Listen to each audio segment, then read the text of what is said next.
Right now, something unusual is happening in tech. Microsoft's stock just plunged almost 12%, not because revenue fell, but because investors are questioning whether its massive AI spending will ever pay off. What does that mean for you? Not just Wall Street, not just big investors. Your tech bills may soon reflect this same pressure. This is the beginning of what some analysts are calling the AI tax. Consumers ultimately paying for the unprecedented spending on artificial intelligence infrastructure across the tech industry. What's driving this trend? In recent quarters, Microsoft and other big tech companies have poured staggering sums of money into building AI data centers, developing new models, and integrating AI everywhere. For example, Microsoft's capital expenditures on building these systems jumped sharply year over year as the company disclosed record levels of AI infrastructure investments. Despite beating earnings expectations, Microsoft saw its stock slide because Azure growth, tied heavily to AI, slowed and the costs appeared too large relative to near-term revenue gains. At the same time, other giants like Meta are also spending billions on AI capacity, infrastructure, and next-generation models. This isn't a quiet background trend. It's the backbone of how major tech companies expect to stay competitive in the next decade. So how do companies justify these costs? There are a few key reasons. 1. Future revenue via AI integration. By pushing AI features into productivity software, cloud services, and ads, companies anticipate billions in future subscription or usage income, but that income is still uncertain. 2.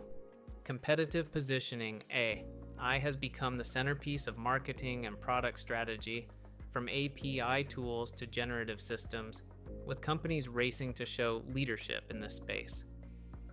3. Capital expenditure expectations. Wall Street once rewarded heavy AI spending with rising stock prices, but now investors are demanding measurable financial returns, not just promise.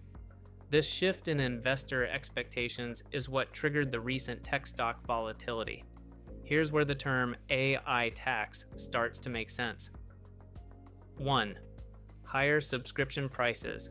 Cloud services and productivity suites, from Microsoft 365 Copilot to AI-augmented tools, are premium products. As AI integrations deepen, companies charge more for access. For example, Microsoft's push to integrate AI into its business software has already increased average subscription costs for enterprise customers compared to a few years ago. 2. Rising hardware costs. Part of the recent memory and component price surge is tied to AI demand. Memory chips and specialized AI processors are now heavily allocated to data centers, creating supply strain elsewhere. That means a shortage in consumer components can indirectly push up prices for PCs and gadgets. AI infrastructure isn't cheap. Building data centers isn't just buying land and racks. It involves high-performance computing clusters, power and cooling systems, data handling at massive scales. These are not one-time investments. They are recurring costs that companies defend by tying users deeper into their ecosystems. Shared AI development costs. Microsoft's partnership with OpenAI, for instance, is now tied to nearly half of its Azure cloud commitments, meaning the company can't easily divest without weakening its AI strategy. That's capital that has to be paid back over time.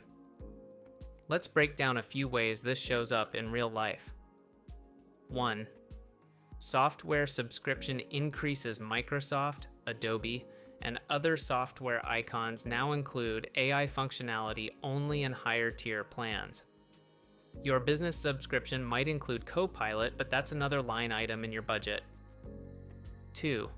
Hardware premiums, graphics cards, and components used in AI data centers, like HBM memory, are expensive and limited. That pushes pricing pressure back to consumer devices. 3. Infrastructure. Pass-throughs. Some telecom and cloud providers are considering infrastructure surcharges to reflect the cost of supporting these huge AI workloads. This might show up indirectly in your monthly bills.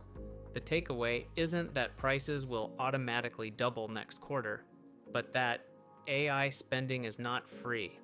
Investors are demanding clear financial returns. Competition is driving heavier, not lighter, resource use.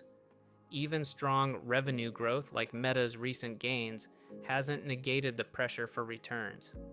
In the long run, if AI doesn't pay off soon enough, it risks broad price adjustments across cloud services, software plans, enterprise contracts, consumer hardware. Once companies choose to pass costs to users, it becomes what many are calling the AI tax. So, what's the real story? AI isn't just a feature, it's a massive economic shift. It's changing how companies spend, how investors react, and ultimately what consumers pay. The sooner we understand the economics behind this shift, the better we can anticipate how our tech budgets will evolve. If you want a breakdown of which services will cost you more and which might stay stable, watch the next video.